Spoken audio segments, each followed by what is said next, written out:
할렐루야. 아멘. 감사합니다. 난리가 났습니다. 우리 목사님이 또 과하게 소개를 해주셨는데 맞는 것도 있고 틀리는 것도 있고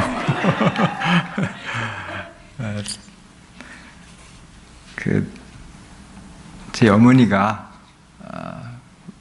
그러니까 우리 외할아버지가 목사하셨어요. 그래서 우리 어머니가 목사 딸이시고요. 절대로 목사한테 집 안 간다고 그랬는데 뭐 하나님이 부르시면 별 수 없으니까 우리 아버지한테 시집을 오셔가지고 그래서 외가 쪽으로 따지면 3대라고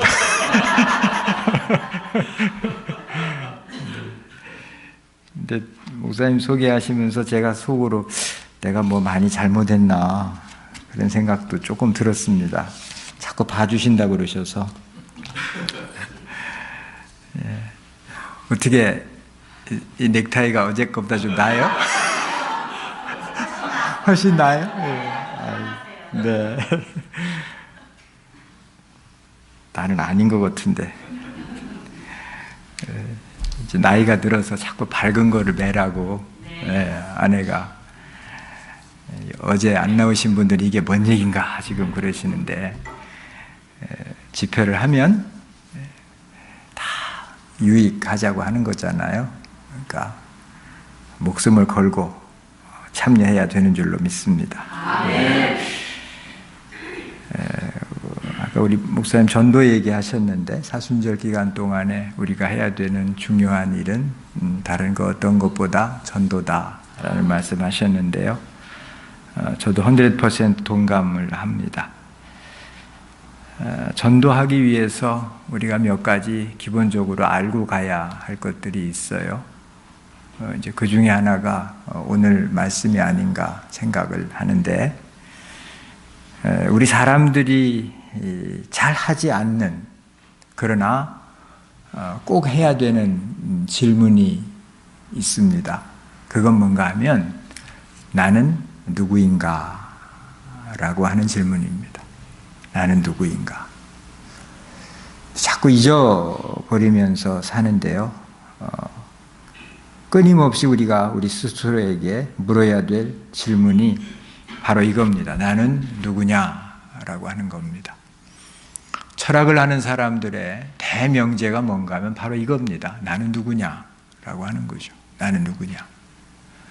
그리고 옛날에 진짜인지 아닌지는 모르지만 소크라테스가 그런 말을 했대요. 너 자신을 알라. 같은 말이죠. 나는 누구인가. 너 자신을 알라. 같은 질문이라고 생각을 합니다. 성경에서 하나님께서는 우리 인간의 존재가 뭐냐, 또 인간의 존재의 목적은 또 뭐냐, 성경에 보면 분명히 나와 있습니다. 많이 들어보셨겠지만 독일의 유명한 신학자인 본헤퍼가 여러 사람들의 주선으로 여기 미국 유니온 신학교의 교수로 왔어요. 나치를 피해서. 근데 얼마 있지 못하고 다시 독일로 돌아갑니다. 돌아간 이유는 뭔가 하면 독일 민족이 히틀러에게 고난을 당하고 있는데 나 혼자 여기 나와 있을 수 없다. 그래서 모두가 다 만류했는데 고집을 쓰고 독일로 돌아가죠. 그리고 독일로 돌아가서 히틀러를 암살하는 그 음모라고 하긴 좀 그렇지만 하여튼 그 운동에 깊숙이 개입해 있다가 그 운동이 실패가 되고 체포가 돼서 순교를 이제 하게 되는데, 제 기억으로 1945년 4월에 그분이 순교를 하셨어요. 5월에 독일이 패망을 하는데요. 불과 패망하기 한 달여 전에 교수형으로 순교를 하시는데, 그가 순교하시기 한 10개월 전에 옥중에서 이런 글을 남겼습니다. 제목이 뭔가 하면 나는 누구인가. 한번 들어보세요. 번역본이 여러 가지가 있어서 번역본에 따라서 단어가 조금 다르긴 한데 의미는 다 같습니다. 나중에 혹시 기회가 되시면 찾아보시면 좋을 것 같은데요. 나는 누구인가?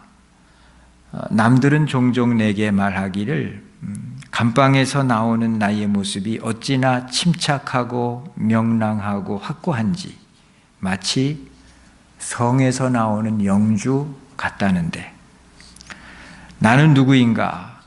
남들은 종종 내게 말하기를 나를 지키는 간수들과 대화하는 내 모습이 어찌나 자유롭고 사근사근하고 밝은지 내가 마치 사령관이 부하들과 대화하는 것 같다는데, 나는 누구인가? 남들은 종종 내게 말하기를 불행한 나날을 견디는 내 모습이 어찌나 한결같고 벙글거리고 당당한지 늘 승리하는 사람 같다는데, 남들이 말하는 내가 참인가?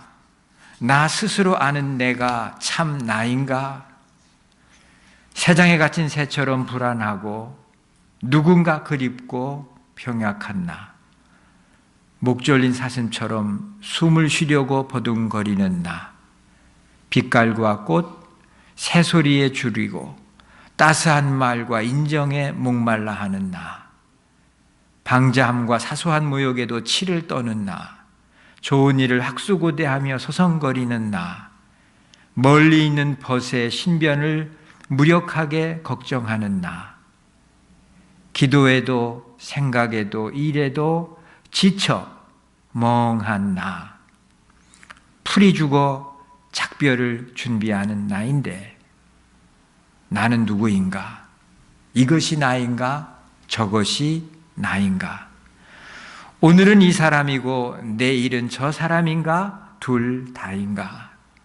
사람들 앞에서 허세를 부리고 자신 앞에서 하염없이 우는 소리 잘하는 겁쟁이인가?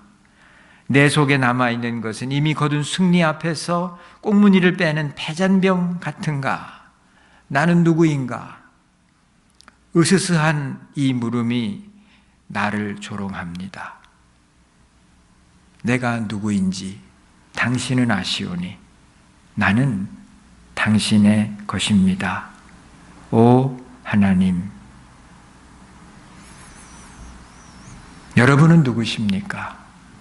지금까지 살아오시면서 나는 누구인가에 대한 답을 해보신 적이 몇 번이나 있으십니까? 신뢰했던 그 사람에게 배신을 당하고 감당할 수 없는 시련을 당하여 인생의 벼랑 끝에 서 있는 것 아닌가라고 하는 느낌을 받았을 때, 아무런 희망이 없다고 느껴질 때, 너무나 나약한 나의 존재 앞에서, 때로는 허무한 인생살이 앞에서 바람이 심하게 불던 날 창가에 서서 비가 많이 내리는 날 어딘가 혼자 운전하며 가면서 혹시 그런 생각 안 해보셨어요? 나는 누구인가? 나는 지금 무엇을 하고 있는가? 본회퍼는 사형이 확정된 다음에 감옥 안 혼란스러운 자신의 그 존재 앞에서 답을 얻은 겁니다. 나는 누구인가? 내가 누구인지 나는 지금 헷갈리고 있지만 하나님 당신은 아십니다. 나는 당신의 것입니다. 하나님. 그렇게 본회퍼는 고백을 했습니다. 성경이 말하는 나는 누구인가에 대한 대답은 바로 이것입니다. 나는 하나님의 것입니다. 나는 하나님의 것입니다. 창세기 1장을 통해서 저와 여러분이 오늘 이 질문에 대한 나는 누구인가에 대한 세 가지 답을 함께 생각을 해 보려고 합니다. 먼저 나는 누구인가? 성경은 답합니다. 당신은 하나님을 의존해야만 살 수 있는 피조물이다 라고 대답을 합니다. 하나님을 의존해야만 살 수 있습니다.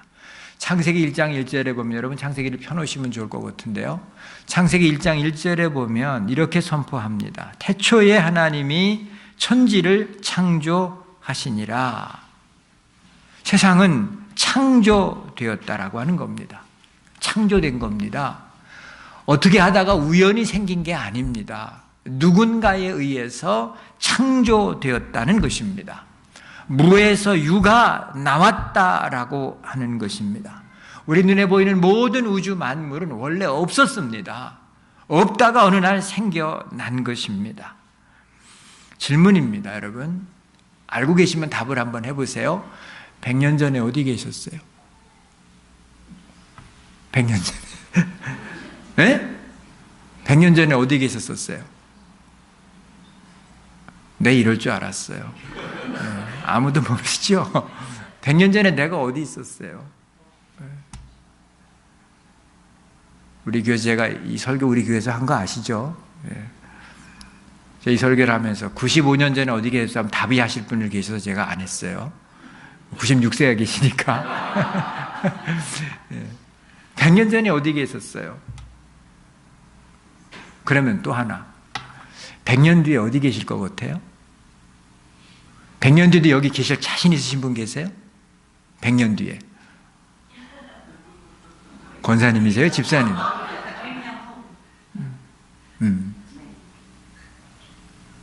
지금 커뮤니케이션이 안 되고 있어요. 네. 100년 뒤에 이 자리에 계실 분은 아무도 안 계세요. 100년이 뭐예요? maybe 한 10년만 지나도 절반 안 계시지 않을까? 네. 누가 장담을 해요? 아침에 우리 선임 장로님이 저한테 전화하셨어요. 목사님 죄송해요. 부흥회 가셨는데 너무 급해서 전화드렸어요. 아내가 쓰러졌어요. 하트어택 같은데 병원에 막 지금 실어서 보내고 저 따라가고 있어요. 목사님 기도해 주세요. 맥이 잡히지 않고 코마 상태에서. 예. 어제 아침에도 새벽기도 다녀가신 분이에요. 근데 오늘 아침에 이게 인생이에요. 아무것도 아니에요. 아무것도 아니에요. 대단한 줄 알고 살고 있지만 아무것도 아니에요. 사람이 이런 거예요. 사람만이 그래요? 이 땅에 있는 모든 존재가 그래요. 영원전부터 있고 영원까지 있는 것은 아무것도 없어요. 우리는 철저하게 유한한 겁니다. 시작이 있으니까 반드시 끝이 있는 겁니다. 내가 이렇게 존재하고 있는데 여러분 이것도 아무것도 아닌 거예요. 언제 어디서 어떻게 왔는지 우리 지금 아무도 몰라요. 어디로 갈지도 지금 아무도 몰라요. 만들어진 존재의 가장 특징은 뭔가 하면 스스로 존재할 수 없다는 거예요. 스스로 존재할 수 없어요. 지구는 해를 중심으로 돌게 되어 있습니다. 달은 지구 중심으로 돌게 되어 있습니다. 의지하고 있는 거예요, 서로. 그렇게 살고 있는 거예요. 모든 피조물은 마찬가지인 거예요. 이 공간 속에서 시간 속에서 누군가를 의지하지 않으면 살 수 없게 돼 있어요. 누군가를 의지하며 살게 돼 있다라고 하는 것입니다. 천상천하의 유아독존 있을 수 없어요. 다 의지하며 사는 겁니다. 독립적인 존재가 아니라는 겁니다. 아니에요. 저희 딸아이가 굉장히 독립적이에요. 지금도 저 시카고 가서 혼자 살아요. 말 뒤지게 안 들어요. 왜 이렇게 말을 안 돼요? 올겨울에 얼마나 추웠어요. 체감온도 영하 50도래요, 섭씨로. 얼마나 추운지 아파트에서 안내방송을 하는데 밤에 물 틀고 자라고. 실내에서 물 틀고 자라고. 왜냐하면 그거 얼을까 봐. 아무리 히터를 떼도 50도 이상 올라가질 않는데요. 근데 거기서 혼자 살아요. 말 안 듣고. 어디서부터 그놈은 그랬어요. 건너물 건널 때 손을 잡으면 손을 탁 뿌리쳐요. 혼자 가겠다는 거예요. 네. 여러분, 그런데 지금도 제가 도와주거든요. 방세도 도와주고. 지 혼자 사는 줄 알아, 근데. 택도 없는 얘기거든요.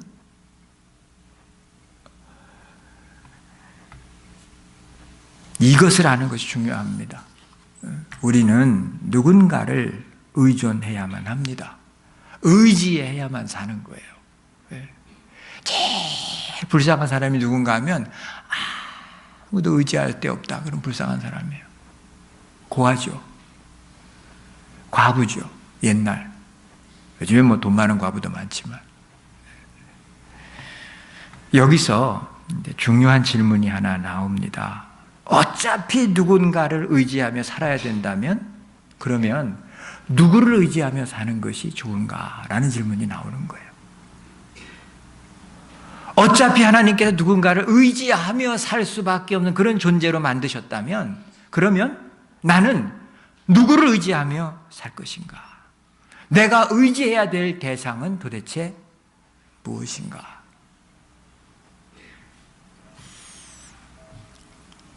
얼마 전에 꽤 된 것 같아요. 2, 3년 된 것 같아요. 제가 신문을 보다 보니까 재미난 글이 나와서 제가 혼자 한참 웃었는데요. 할머니가 한국에서 오십니다. 근데 그 손주, 손녀놈들이 할머니 환영하는 프랜카드를 써가지고 공항에 나가서 할머니를 환영한대.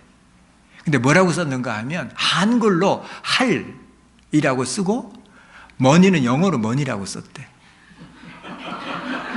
그리고 그 밑에다가 웰컴이라고 쓰고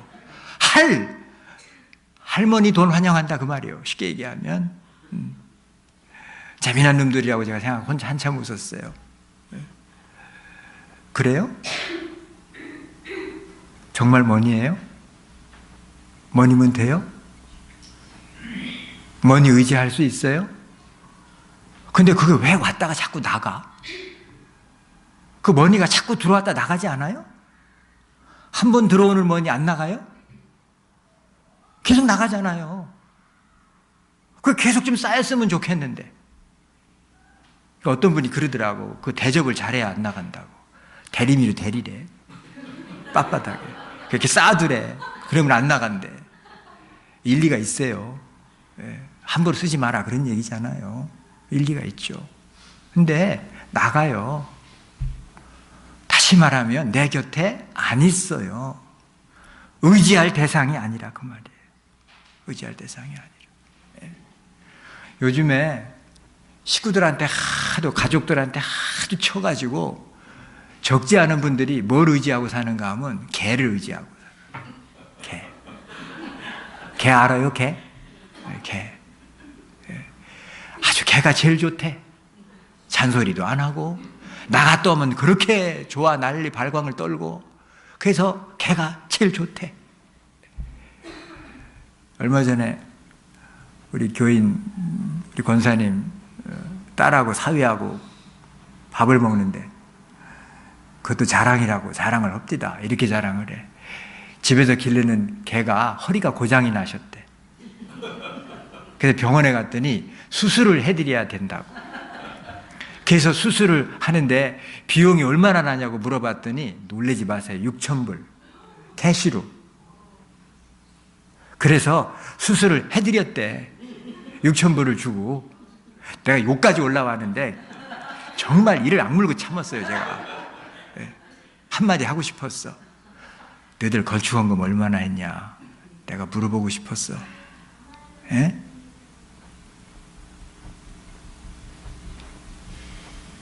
너 엄마 맨날 허리 아프다는데 엄마 허리 아프다는데 뭐 해드렸냐. 우리 권사님이 미정원을 하거든.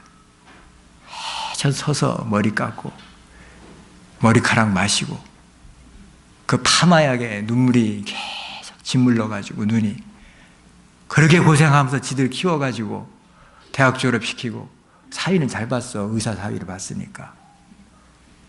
그래도 그렇지. 어떻게 내가 설교 시간에 다 얘기했어. 그랬더니 들었나 봐. 들어가지고 글쎄 5월 달에 우리 교인들 성지순례 가거든요.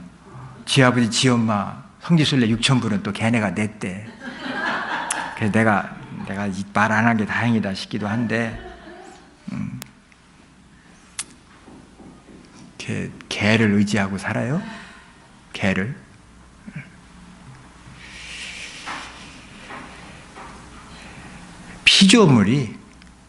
피조물을 의지하면 거기 평안이 없어요. 평안이 있을 수가 없는 겁니다. 희망이 없어요. 왜?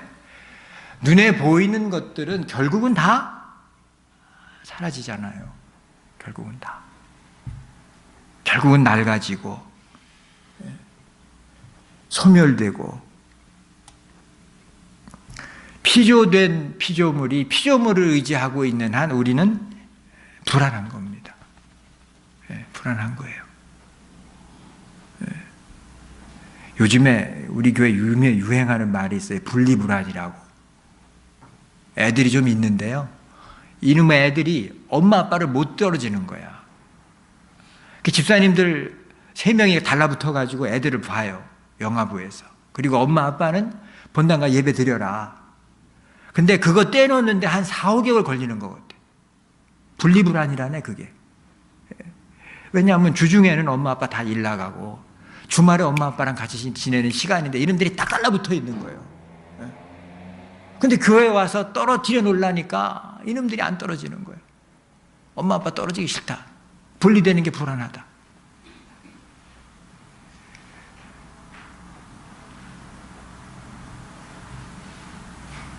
근데 그 엄마 아빠가 영원해요? 언제나 같이 할 수 있어요? 아니잖아요. 성경은 뭐라고 말씀하시는가 하면 그런 것들을 의지하지 말고 우리를 만드신 분, 우리를 창조하신 분, 그 하나님을 의지하며 살아라. 아멘. 여러분, 우리 인간이 의지해야 할 유일한 참된 대상은 오직 우리를 만드신 하나님 한 분뿐이신 줄로 믿습니다. 아멘. 왜 그런가 하면 하나님만 스스로 존재하시는 분이세요. 아멘. 모세가 물어요. 내가 애굽에 가서 나를 보내신 이가 누구냐고 사람들이 물으면 내가 당신의 이름을 뭐라고 대답을 해야 됩니까? 그랬더니 하나님께서 말씀하셨잖아요. I am who I am. 나는 스스로 있는 자다. 나는 스스로 있는 자다. 요한계시록 1장 8절에 보면 나는 알파와 오메가라. 이제도 있고 전에도 있고 장차 올 자요 전능한 자라. 아멘. 이제도 있고 전에도 있고 장차 올 자다. 스스로 계신 분. 그래서 그분 안에는 한계가 없는 거예요. 그분은 못할 일이 없으신 분이세요. 전능하신 분이세요. 우리의 모든 결핍을 유일하게 채울 수 있는 유일한 분이 바로 우리 하나님이세요. 두 번째, 하나님은 어떤 하나님인가 하면 어느 곳에서도 어느 시간에도 항상 계실 수 있는 분이세요. 전지전능하시고 무소부재하신 분이 우리 하나님이세요.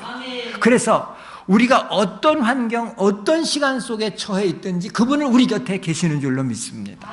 그 하나님이 우리가 믿는 하나님이세요. 그래서 언제건 어디서건 어떤 환경 속에서도 우리를 도우실 수 있는 분이 우리 하나님이세요. 우리 예수님께서요 이런 말씀하셨습니다. 볼지어다 내가 세상 끝날까지 너희와 항상 함께 있으리라. 아멘. 세상 끝날까지 너희와 항상 함께 있으리라 라고 말씀하신 분이 누구신가 하면 우리 주님이세요. 그리고 그 말씀을 지키실 수 있는 분이 누구신가 하면 우리 주님 한 분뿐이신 줄로 믿습니다. 아멘. 제가 결혼 주례를 몇 번 했는데요. 많이는 못했어요. 몇 번 했습니다. 이상하게 저보고 결혼 주례 해달라는 사람이 없어. 그래서 몇 번 했는데요.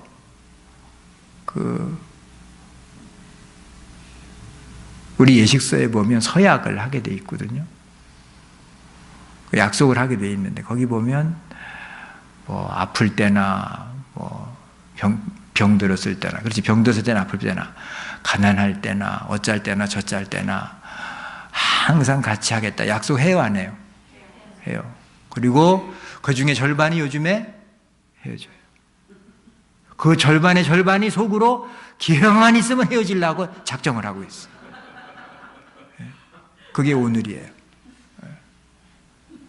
사람과 사람의 약속은 별 의미가 없어요. 하나님이 말씀하셨어요. 세상 끝날까지 너희와 항상 함께 있으리라.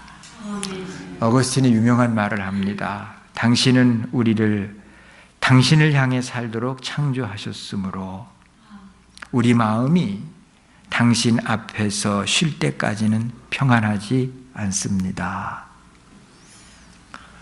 우리의 마음이 하나님 앞에 가기 전까지 우리는 평안할 수 없다. 어거스틴의 고백이에요.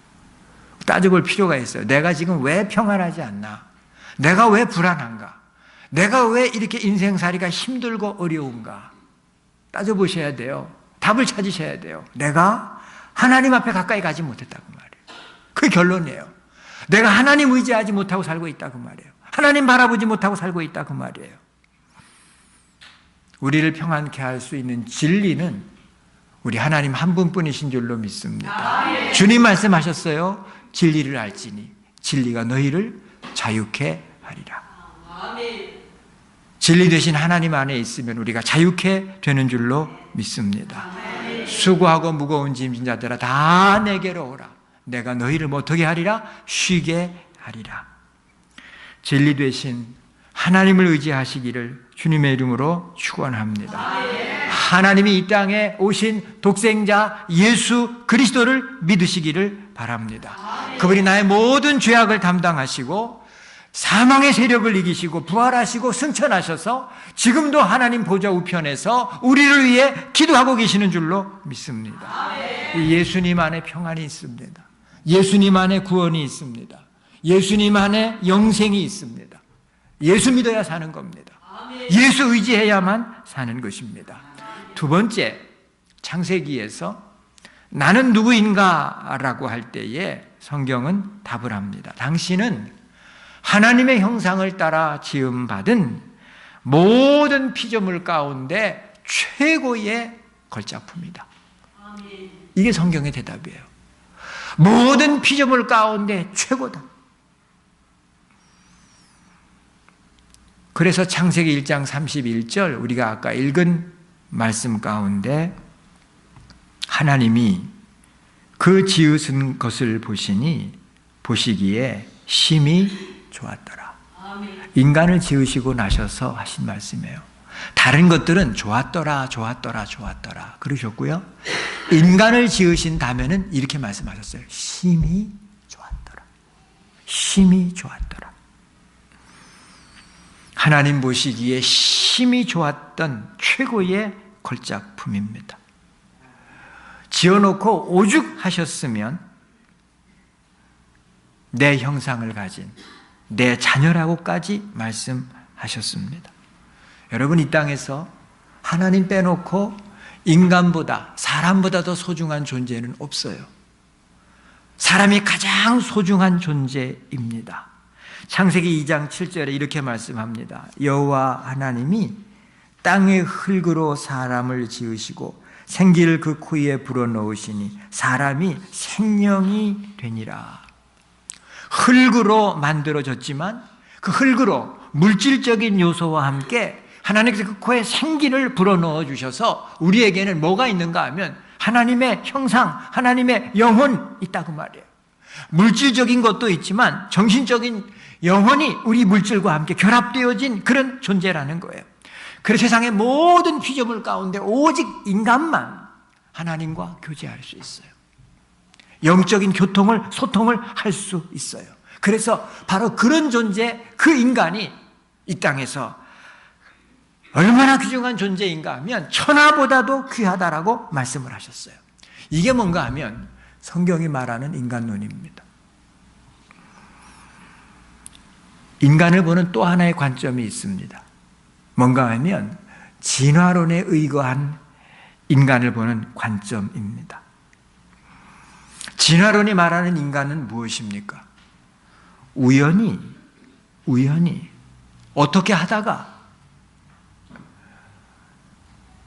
뭐가 붙어서 그래서 인간이 만들어졌다.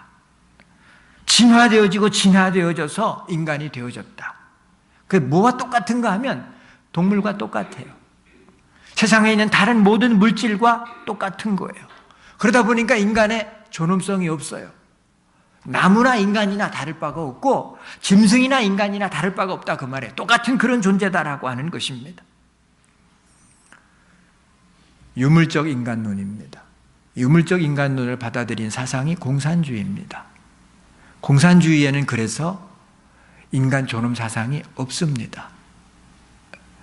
히틀러가 600만의 유대인들을 학살했다고 이야기합니다. 참 많이도 죽였다라고 얘기하죠. 근데 여러분, 공산주의 종주국이라고 볼 수 있는 소련의 스탈린은 600만 정도가 아닙니다. 군인만 250만을 죽였습니다. 군인만. 민간인 650만 명을 죽였습니다. 숙청했다 그 말이에요. 여러분, 그건 아무것도 아닙니다. 중국 공산당으로 넘은 목택동은 문화혁명을 하면서 놀라지 마세요. 6,500만 명을 죽였습니다. 눈 하나 깜짝하지 아니하고. 저 조그만 나라 캄보디아의 폴포트는 200만 명을 죽였습니다. 눈 하나 깜짝하지 아니하고. 어떻게 해요? 어떻게 그럴 수 있습니까? 간단합니다. 유물적 인간론입니다. 물질에 불과하다 그 말이에요. 인간 존엄 사상 그들에게는 없습니다. 그러니까 그렇게 죽일 수 있었던 것입니다. 근데 여러분 가만히 생각해 보세요. 세상의 여러 많은 피조물 가운데 인간만이 생각을 합니다. 나는 누구인가를 생각합니다. 인생의 목적이 무엇인가를 생각합니다. 역사는 무엇인지를 생각합니다. 왜 이 땅에 존재하는지를 생각을 합니다. 질문하고 대답하고 질문하고 대답하면서 인간은 발전해 왔습니다. 여우는 2000년 전에도 동굴에서 살았고 지금도 동굴에서 삽니다. 여우는. 인간은 동굴에서 움막에서 시작했지만 지금은 100층도 넘는 집을 짓습니다. 아름다운 건물을 지어냅니다. 발전하고 또 발전하고 있습니다. 짐승들에게는 도덕관념이 없습니다. 길바닥에서도 부끄러운 짓 서슴없이 하는 그 짐승들입니다. 근데 우리 인간은 그렇지 않아요. 여러분, 돼지가 고상한 뜻을 품고 높은 이상을 소유하고 성스러운 삶을 살고자 결단하고 수행했다 본 적이 없습니다. 돼지는 5,000년 전이나 지금이나 그냥 돼지입니다. 사람은 그렇지 않아요. 사람은 그렇지 않아요. 혹 죄를 지어도 혹 부끄러운 짓을 저질렀을 때 사람은 괴로워요. 아파요. 다시 하지 않으려고 해요. 하나님의 속성을 부여받았기 때문에, 하나님의 형상을 우리가 부여받았기 때문에 옳고 그름을 따질 줄 알고 양심의 소리, 이성의 소리, 의의 소리를 들으려고 하고 진리를 사랑하려고 하고 거룩함을 사모하고 아름다움을 추구하고 예술 활동을 할 수 있는 유일한 존재가 인간입니다. 우연히 미생물에서 진화되어 덧없이 살다가 흙으로 돌아가 버리는 그런 하찮은 존재가 결코 아니다라고 하는 것입니다. 천하보다 귀한 존재입니다. 누가요? 저와 여러분이요. 믿으시기 바랍니다. 천하보다도 귀한 존재예요. 미국 땅에 와서 이렇게 힘들게 우리가 하루하루를 살아가고 있지만 그럼에도 불구하고 우리는 하나님이 만드신 천하보다 귀한 존재인 줄로 믿습니다. 이걸 자꾸만 잊어버리니까 문제가 생기는 거예요. 내가 얼마나 귀한 존재인지 잊어버리니까 자꾸만 문제가 생기는 거예요. 여러분, 비교하지 마세요. 남들과 비교하지 마세요. 제가 우리 교인들 보고 그래. 동창회 가지 말라고. 동창회만 갔다 오면 쌈질들을 해가지고 누구는 루이비통을 들고 왔고 누구는 에르메스를 들고 왔고 누구는 벤츠를 타고 왔고 누구는 뭐 코롤라를 타고 왔고. 여러분, 다 부질없는 비교이고 다 부질없는 짓이에요. 똑같아요. 사람은 똑같아요. 한꺼풀만 넘기면 똑같은 거예요. 아무리 찍어 불러도 결국은 터져요.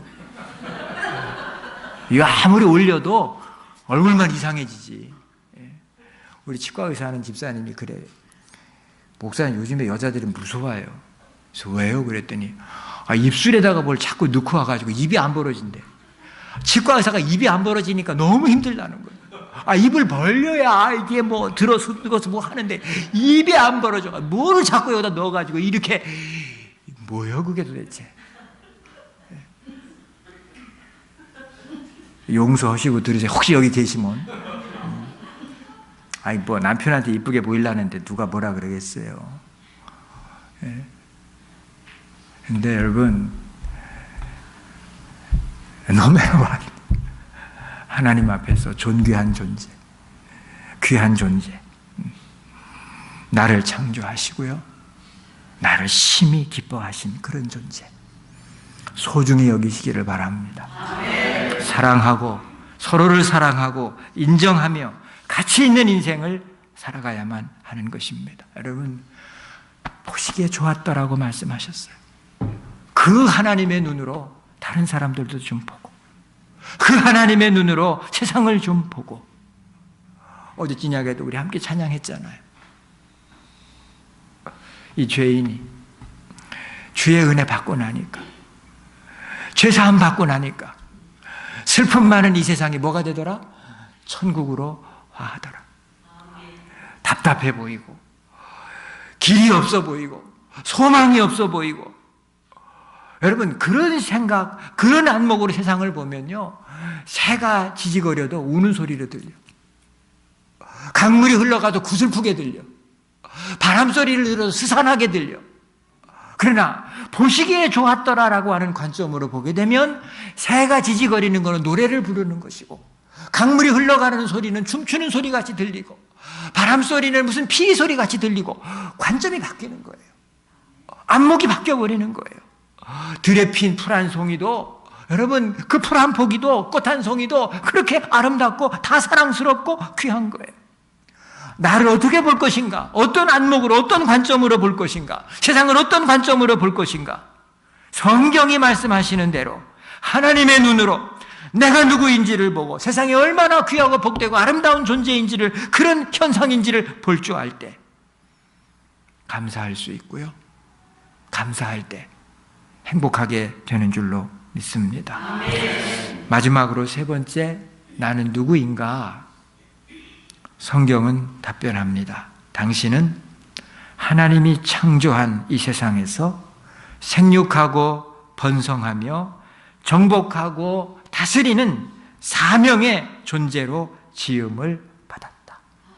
1장 28절 말씀, 창세기 1장 28절 말씀 제가 봅니다. 하나님이 그들에게 복을 주시며 하나님이 그들에게 이르시되 생육하고 번성하여 땅에 충만하라. 땅을 정복하라. 바다의 물고기와 하늘의 새와 땅에 움직이는 모든 생물을 다스리라 하시니라. 아멘. 여러분, 이 말씀은 가만히 생각해 보시면요, 놀라운 말씀이에요. 왜냐하면 인간을 지으시고 인간에게 맨 먼저 하나님이 하신 말씀이에요. 인간이 하나님께로부터 맨 처음 들은 말씀이 바로 이 말씀이에요. 복을 주시며 그들에게 이르시되 생육하고 번성하여 땅에 충만하라. 땅을 정복하라. 바다의 물고기와 하늘의 새와 땅에 움직이는 모든 생물을 다스리라. 하나님이 창조하셨다라고 하는 말에는 어떤 의미가 있는가 하면 그 창조에 목적이 있다는 말씀이에요. 그냥 만드신 게 아니에요. 심심해서 뭔가 목적을 가지고 만드신 거예요. 그 목적, 우연이 아니고 어떤 필연도 아니고 그냥 막 생겨난 것이 아니라 하나님의 자유의지와 하나님의 좋으심에 의해서 이루어진 것입니다. 보시기에 좋았더라. 만드시는 것마다 보시기에 좋았더라. 마지막 인간을 만드시고 심히 좋았더라. 뚜렷한 목적이 있으셨다, 그 말이에요. 여러분, 하나님이 만드신 이 세상에는 어떤 운명이 존재하는 게 아니에요. 운명이 세상을 끌고 가는 게 아니에요. 하나님 만드신, 하나님 창조하신 이 세상은 하나님의 변함없으신 좋으신 뜻이 섭리하고 좋으신 뜻이 작동하고 있는 줄로 믿습니다. 저는 이 세상에 분명히 믿어요. 하나님의 좋으신 뜻, 하나님의 섭리가 지금 작동하고 있고, 그리고 때로는 그것이 밀리는 것 같고 때로는 그것이 실패하는 것 같지만, 아니, 어제 저녁에도 말씀드린 대로 마침내 하나님의 좋으신 뜻과 그 섭리가 마침내 우리로 하여금 승리케 하시는 줄로 믿습니다.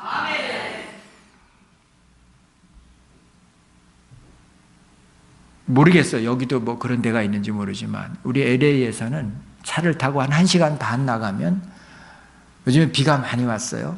빅베어라고 하는 큰 산이 있는데 올라가면 눈천지예요. 1시간 반만 나가면. 아마 여기도 차몰고 조금 나가면 아름다운 곳 굉장히 많을 거예요. 우리가 잘 몰라서 그렇지. 안 가봐서 그렇지. 못 가봐서 그렇지. 이처럼 아름답고 신비한 세상, 목적도 없이 뜻도 없이 심심하니까 재미로 하나님이 만드셨다? 저는 그렇게 믿지 않아요. 분명한 하나님의 선하신 뜻이 있어요. 분명한 목적이 있고 방향 가운데 창조하셨어요. 에베소 2장 10절의 말씀 보면 이런 말씀이 있습니다. 우리는 그의 만드신 바라. 그리스도 예수 안에서 선한 일을 위하여 지으심을 받은 자니 이 일은 하나님이 전에 예비하사 우리로 그 가운데서 행하게 하려 하심이니라. 나는 누구입니까? 성경은 답변합니다. 당신은 하나님께서 선하신 뜻 가운데 창조하사 이 땅에 살게 하신 존재입니다. 그래서 로마서 8장 28절 말합니다. 우리가 알거니와 하나님을 사랑하는 자, 곧 그 뜻대로 부르심을 입은 자들에게는 모든 것이 합력하여 뭘 이룬다? 선을 이룬다. 모든 것이 합력하여 선을 이루느니라. 이 땅에 살고 있는 하나님의 자녀의 인생은 항상 합력하여 선을 만들어 가는 줄로 믿습니다. 왜냐하면 우리가 잘나서 아니요, 우리가 선해서도 아니요, 하나님의 선하신 의지가 우리의 인생 가운데 개입하시고 간섭하시고 작동하고 계시기 때문인 줄로 믿습니다. 힘들어요.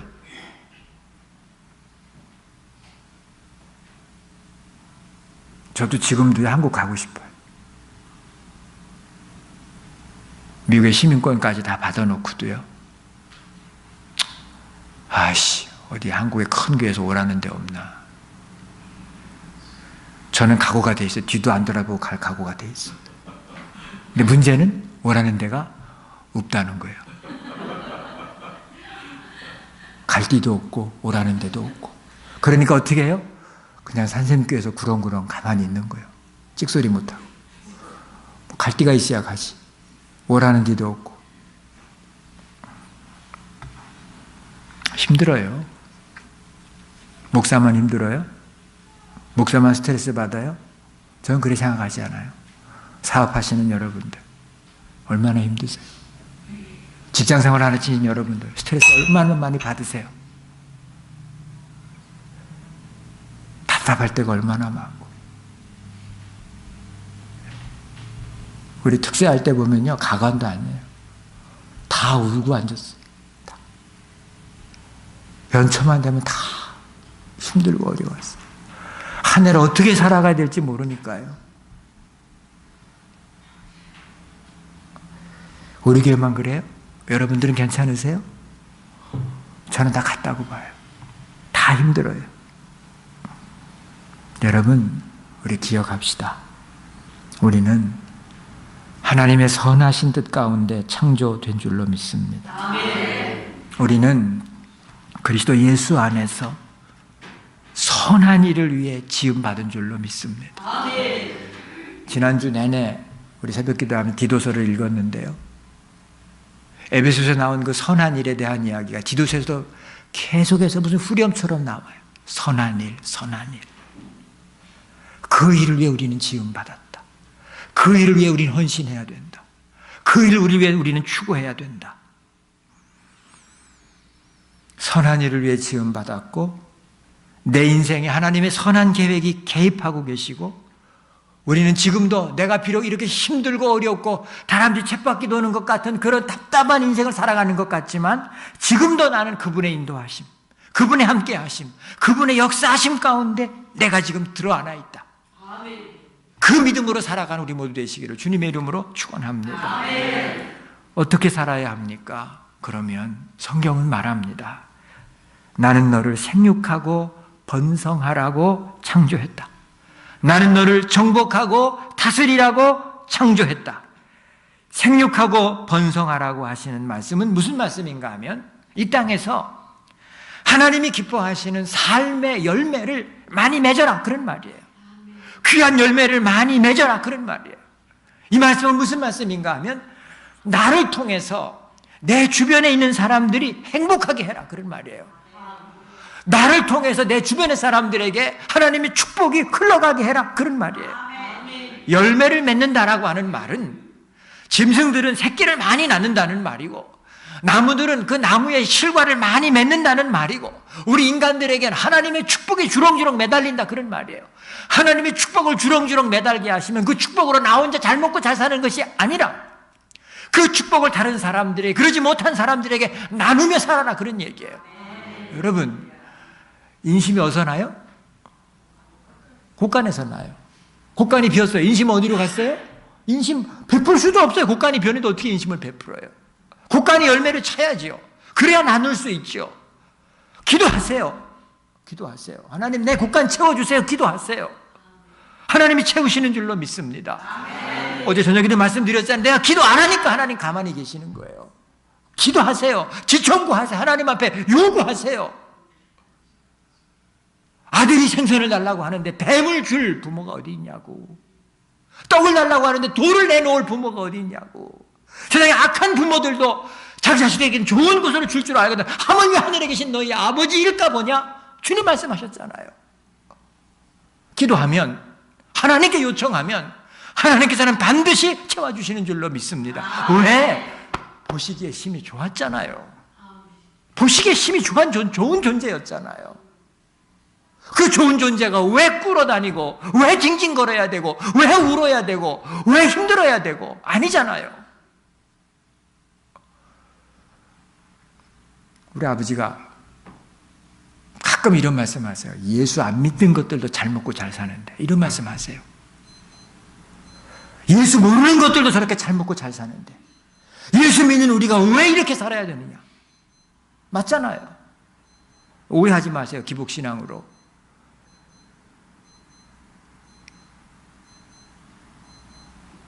누군지 지금 집중하셔가지고 끌 생각을 안 해. 끄셨네.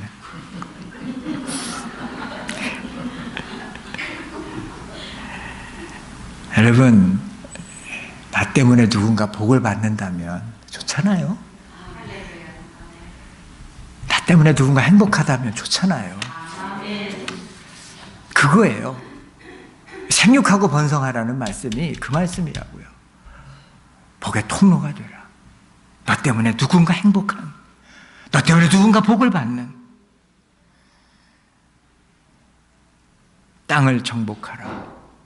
땅을 정복하라고 하는 말은 놀랍게도요. 태초에 하나님이 천지를 창조하셨다라고 하는 그 창조라고 하는 단어와 땅을 정복하라고 하는 히브리어 단어가 같아요. 바라. 같아요. 땅을 정복하라고 하는 말은 그러니까 여러분 자연을 파괴하고 못쓰게 만들고 그런 의미가 아니에요. 땅에서 하나님이 창조하신 그것을 가지고 또 다른 새로운 것들을 만들어내고 창조해내고 연구하고 또 연구하고. 우리 교회 장로님 한 분이 공부를 많이 하시는 분이 계세요. 그분은 앉으면 공부하세요. 그리고 앉으면 공부한 얘기밖에 안 하세요. 난 하루 종일 의사들이 환자들 만나고 그리고 나면은 그 다음에 그런 얘기 안 하고 싶을 것 같은데 그분은 24시간 그 얘기만 하는 분이 계세요. 어떤 때는 좀 힘들어. 맨날 그 얘기만 하니까. 그런데 여러분 그렇게 하니까요 세계적인 학자가 되는 거예요. 세계적인 논문을 써내는 거예요. 그렇게 하니까. 그렇게 하니까. 창조하세요. 정복하세요. 이루세요. 만들어내세요. 새로운 것들, 발전적인 것들, 인류에 도움이 될 만한 것들. 우리가 못하면 자식들이 할 수 있게 밀어줘야죠. 기도로 밀어줘야죠. 우리 자식들이 그런 자식들 되게 해주세요. 어디 가서 연봉이나 많이 받는, 어젠가 오늘 아침엔가도 우리 목사님은 그런 얘기했지만 우리 아들놈이 우리 내외는 그 아들이 목사가 되기를 그렇게 바라고 기도하고 있는데 말을 안 들어. 지금이라도 늦지 않으니까 신학 가라. 안 간대. 그리고 또 이런 말을 해. 친구들이 의사도 있고 변호사도 있고 친구들 만나서 얘기하다 보면 친구들이 고민을 한다는 거예요. 지금 무슨 고민이냐 그랬더니 연봉 몇십만 불씩 받으면 회사를 다니는데 그 회사에서 의롭지 못한 일을 시킨다는 거예요. 하나님 말씀에서 어긋난 일을 시키는데 무조건 해야 된다는 거예요. 그래서 우리 젊은이들이 그것 때문에 고민을 한다는 거예요. 안타깝잖아요. 속상하잖아요. 여러분, 그런 거 말고 좀 힘들게 살면 어때요? 좀 가난하게 살면 어때요? 정말 이웃을 위하는 일, 정말 이 세상을 위한 귀한 일, 그런 일들을 우리 자녀들이 하면 얼마나 좋냐 그 말이에요. 우린 그렇게 기도해야 될 줄로 믿습니다. 좋은 직장이 문제가 아니에요. 높은 연봉이 문제가 아니에요. 우리 자녀들이 이 땅에서 정말 행복하게, 정말 그들이 하나님 앞에서 떳떳하고 의롭게 살아갈 수 있는 그런 자녀들이 될 수 있도록 부모들이 밀어야죠. 부모들이 그렇게 격려해야죠. 부모들이 그렇게 하나님께 기도해야죠. 왜요? 우리 경험했잖아요. 돈 아무것도 아니잖아요. 아무것도 아니잖아요. 100만 불은 벌면 뭐해요? 110만 불이 나가는데, 그러냐고 고생하는데 무슨 의미가 있는 거예요? 아니잖아요. 하나님의 형상으로 생육하고 번성해야 합니다. 세상 환경에, 운명에 끌려다녀서 안 된다, 못한다, 희망이 없다, 길이 없다 원망하지 말고, 한탄하는 인생 되지 말고, 운명을 때려부셔내고 환경을 개선하고 정복하고 다스리는, 개척하고 도전하고 창조하는 그런 귀한 사명을 감당하는, 여러분, 이것이 뭔가 하면 우리를 향하신 하나님의 명령입니다. 나는 누구입니까? 성경은 답합니다. 당신은 하나님을 의지하며 살도록 하나님의 형상대로 창조된 하나님의 걸작품입니다. 당신은 하나님의 좋은 뜻 가운데서 선한 일을 위해 지으심을 받은 하나님의 자녀입니다. 그러므로 생육하고 번성하여 땅에 좋은 하나님의 뜻을 펼치십시오. 이것이 오늘 성경 말씀이 우리에게 주는 교훈입니다. 이 말씀 받고, 이 말씀 따라, 이 말씀 안에 날마다 승리하시는 모두 되시기를 주님의 이름으로 축원합니다. 기도하십시다.